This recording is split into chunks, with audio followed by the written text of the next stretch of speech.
कातिल उसका जो है वो उसके भाई का कातिल सामने खड़ा हुआ है, लेकिन केस को 4 से 5 साल लिंगर ऑन किए जा रहे हैं। हमें अंग्रेजी में पढ़ाई जाती है, हम ज़हनी गुलाम है, हमने ब्रिटिश टाइम से जो है वो गुलामी अब तक नहीं छोड़ी। हम वकील होता है, औरत या मर्द नहीं होता। अगर आपने काला कोट पहना है ना, तो आप घर से निकलते हैं तो किसी में इतनी हिम्मत नहीं होती कि वो कोई आंख उठा के आपको देखे। लेकिन वकालत की असलियत ये है कि आपको बहुत बड़ा जिगरा करके यहाँ पर आना। मेडिकल कॉलेजेस जो है वो अस्पतालों के साथ होते हैं और लॉ कॉलेजेस जो है वो कोर्ट के साथ हैं। मेरा नाम महविश मुबीन है और मैंने 2025 में LLB जो है वो ग्रेजुएट हूँ मैं, और मुझे तकरीबन 1 साल हो गया है वकालत की प्रैक्टिस करते हुए। रिसेंटली मेरा लाइसेंस आया है क्योंकि मैंने अपने इम्तहान से आखिरी LLB पार्ट 5 के इम्तहान से एक महीना पहले प्रैक्टिस शुरू कर दी थी, जिसकी वजह से तकरीबन मुझे उस मई से लेकर इस मई तक 1 साल हो चुका है प्रैक्टिस। नहीं, वकालत बिल्कुल मुश्किल नहीं है। वैसे शुरू में जो है इंसान को हर शोबे में तकलीफ़ का सामना होता है, तकलीफ़ें आती हैं। अगर आप देखें तो शुरू में इंसान को अपने बिज़नेस में भी मुश्किलात का सामना करना पड़ता है, अपने नौकरी में भी करना पड़ता है। अगर आप आर्मी का शोबा इख्तियार करते हैं आपको तब भी करना पड़ता है, अगर आप इंजीनियर है तब भी। तो वकालत एक ऐसे ही है कि अगर आप में पैशन है, अगर आपकी नेचर आपको पुश करती है तो आप ज़रूर वकालत करें, ऐसा इतनी मुश्किल नहीं है। सबसे पहले तो अगर आप देखा जाए तो ख़वातीन ने अपना वोटिंग राइट जो है ना 1925 में हासिल किया है। सबसे पहले जो वोटिंग राइट हमें मिला है। अगर आज से 100-150 साल पहले देखें तो ख़वातीन के लिए सब कुछ ही मुश्किल था। और अगर 50 साल पहले की हम मेडिकल की तारीख देख लें तो तब मेडिकल की क्लास में सिर्फ एक लड़की हुआ करती थी और बाकी सारे मर्द हुआ करते थे। तो इसी तरह से अब अगर रिसेंट मेडिकल की सिचुएशन हम देखें तो जो है वो ज़्यादा लड़कियां होती हैं और मर्द बिल्कुल कम रह चुके हैं। तो इसी हिसाब से जब हम वकालत को देखते हैं, क्योंकि हमारी एक नेचर है कि ये मेल डोमिनेटेड फील्ड है, क्रिमिनल लॉ है, क्रिमिनल से मिलना पड़ता है, आपको बातचीत करनी पड़ती है, लेकिन ऐसा बिल्कुल ये एक रुख है, एक व्यू है सोसाइटी का। जो दूसरा व्यू है सोसाइटी का वो ये है कि वकालत प्रोफेशन ऑफ लॉर्ड्स है। इसमें सबसे ज़्यादा आपको पढ़ने की, लिखने की और टॉप पे जाने की जो सबसे ज़्यादा अपॉर्चुनिटीज़ हैं वो वकालत के अंदर है। वकालत एक ऐसा प्रोफेशन है कि अगर अगर आपने काला कोट पहना है ना, तो आप घर से निकलते हैं तो किसी में इतनी हिम्मत नहीं होती कि वो कोई आंख उठा के आपको देखे। और अगर आप सिर्फ बाकी किसी भी यूनिफॉर्म में घूमते हैं तो लोग और पाकिस्तान की सोसाइटी का आपको बेहतर से पता है कि वो क्या रवैया इख्तियार करे। वकालत की शुरुआत अगर मैं पर्सनली अपना जो है वो बताऊं तो इंसान को एक अच्छे सीनियर की ज़रूरत होती है। उस्ताद एक अच्छा सेलेक्ट करना इटसेल्फ इज़ अ टास्क। एक अच्छा उस्ताद सेलेक्ट करना, उसके बाद वो उस्ताद इस काबिल हो कि वो आपको भी अपना काम डिलीवर करे, सिखाए।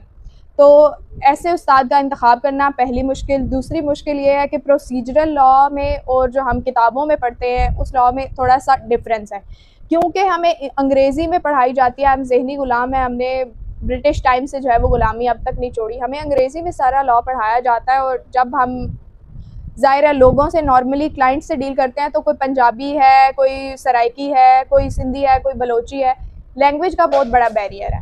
तो वो जब एक बच्चा फुल इंग्लिश सोसाइटी से निकलकर एक पंजाबी सोसाइटी में आता है और देखता है कि जो मैंने कानून है उससे इंटरप्रेटर और ट्रांसलेटर का भी काम करना पड़ता है, ये थोड़ा सा डिफ़िकल्ट है। लेकिन अगर आपको अपने आप को सेल करना आता है, आपको पता है मेरे अंदर क्या क्वालिटीज़ हैं, मैं किस तरीके से एक्सेल कर सकता हूँ, मैं लोगों को कैसे अपीलिंग लगूंगा और मैं अपनी बात कैसे आराम से एक मुश्किल जो है वो प्रेपोजिशन को एक आम आदमी को समझा सकता हूँ, एक अच्छे ट्रांसलेटर का, इंटरप्रेटर का काम कर सकता हूँ, तो मैं वकील बन सकता हूँ। अनफॉर्चुनेटली हमारे एजुकेशनल सिस्टम का ये एक बहुत बड़ा बैकड्रॉ है कि मेडिकल कॉलेजेस जो है वो अस्पतालों के साथ होते हैं और लॉ कॉलेजेस जो है वो कोर्ट के साथ नहीं होते। लॉ के स्टूडेंट्स को जो है वो मेरी राय अनफॉर्चुनेट नहीं कहना चाहिए या मेरी सजेशन कह देना चाहिए कि यही है कि वो अपना प्रैक्टिकल फील्ड में जितना जल्दी हो सके वो आने की कोशिश करें, क्योंकि यहाँ से जो आप कोर्ट स्मार्ट और स्ट्रीट स्मार्ट बन जाएंगे वो आपको कॉलेज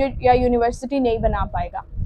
इसी तरह जब हम देखते हैं कि हम 5 साल जब LLB करते हैं तो हम जब अदालत में आते हैं तो हमें ये नहीं पता होता कि हमें अदालत में ये चीज़ कहाँ से मिलेगी, वो चीज़ कहाँ से मिलेगी। तो अगर आपने अपने स्टूडेंट के टाइम पे, जब आपका स्टूडेंट एरा चल रहा है, तब आपने अगर प्रैक्टिस शुरू कर दी है, आपने लाल टाई लाल दुपट्टा लेकर प्रैक्टिस शुरू कर दी है, तो वो आपके लिए ज़्यादा बेनिफिशियल है। जब आपके पास लाइसेंस आ जाता है तब आप एक कोर्ट स्मार्ट हो चुके होते हैं, आपको पता है मुझे ये एसेट यहाँ से मिलेगा, बजाय इसके कि आप लाइसेंस आने के बाद शुरू से वो स्ट्रगल शुरू करें। तो बेहतर है कि आप पहले से ही, क्योंकि अगर आपने सोच लिया है कि मैंने पढ़ाई के बाद वकालत करनी है, अगर करनी है तो फिर करनी है, फिर आपको कोर्ट में, कचहरी में, जहाँ पे भी आना पड़ता है तो आपको आना पड़ता है।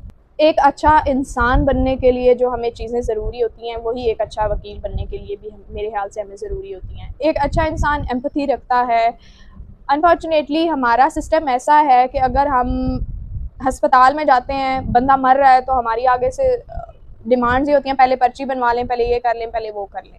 इसी तरीके से आप वकालत के शोबे में भी देख लें तो यहाँ पे भी एक बंदे के साथ कातिल उसका जो है वो उसके भाई का कातिल सामने खड़ा हुआ है, लेकिन केस को 4 से 5 साल लिंगर ऑन किए जा रहे हैं, किए जा रहे हैं, किए जा रहे हैं। जब तक एक वकील में एम्पैथी नहीं होगी, अपने पेन अंडरस्टैंड करने का उसके अंदर एक जिगरा नहीं होगा कि अच्छा ये मेरे पास ना सिर्फ एक एज अ क्लाइंट नहीं आया, ये मेरे पास अपनी प्रॉब्लम लेके आया। क्योंकि एक वकील और एक डॉक्टर के पास सिर्फ क्लाइंट नहीं जाता, एक बिजनेसमैन के पास क्लाइंट जाता है, हमारे पास इंसान आते हैं अपने इमोशंस, अपने मसले लेकर। तो हमें एक बिजनेसमैन के साथ साथ एक एम्पैथ भी होना पड़ता है, एक साइकोलॉजिस्ट भी होना पड़ता है। अगर आप उस बंदे का इमोशन अंडरस्टैंड करके उसे ट्रांसलेट करके अदालत को बता देंगे इसका भाई कत्ल हो चुका है ऑलरेडी, आप इस प्रोसेस को काइंडली ज़रा जल्दी कर लें, तो आप एक अच्छे वकील हैं।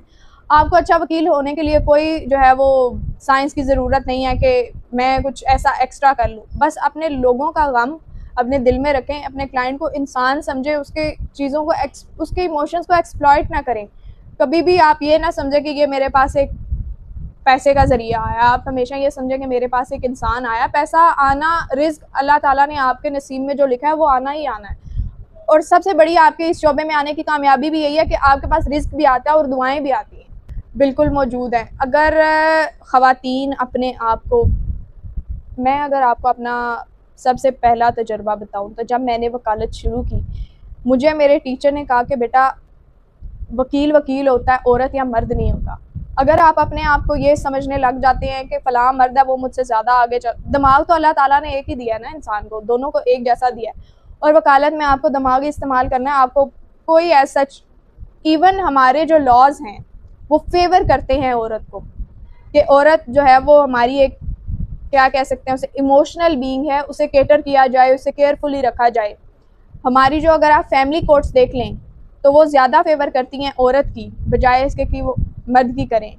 एक इक्वालिटी का सीन है। अगर आप मेल डोमिनेटेड फील्ड में आ जाते हैं तो जितनी इज़्ज़त आपको मेरे ख्याल से हम बाहर में मिलती है उतनी इज़्ज़त आपको बाहर नहीं मिल सकती। अगर आपने LLB कर लिया और आप प्रैक्टिस नहीं कर रहे, ये आप अपने साथ सबसे बड़ी ज़्यादती कर रहे हैं, क्योंकि आप ये समझ रहे हैं कि मैं शायद बाहर निकलूँगा तो मेरी इज़्ज़त कम हो जाएगी। जबकि आप इस प्रोफेशन में आते हैं तो आप अपनी इज़्ज़त बढ़ाते हैं और प्रोफेशन की इज़्ज़त भी बढ़ती है।